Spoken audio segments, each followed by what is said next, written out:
Sinong may pag-ibig?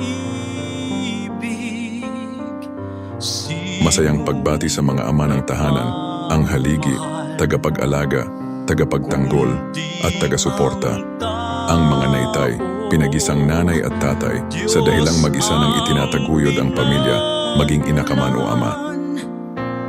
Sapagkat bagaman mangagkaroon kayo ng 10,000 mga guro kay Kristo, ay wala nga kayong maraming mga ama, sapagkat kay Kristo Jesus ipinanganak ko kayo sa pamamagitan ng Ebanghelyo.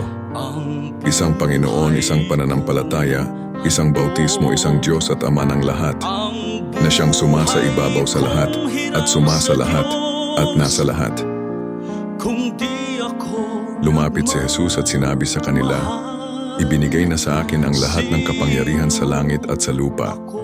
Kaya't humayo kayo, gawin ninyong alagad ko ang mga tao sa lahat ng mga bansa.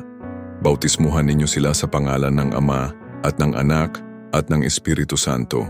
Happy Father's Day sa lahat ng ating mga espiritual na ama. Sa aming Pontiff, Pope Leo Ortiz, at sa lahat ng mga pari na naglilingkod bilang aming mga espiritual na ama, salamat sa paggabay sa amin.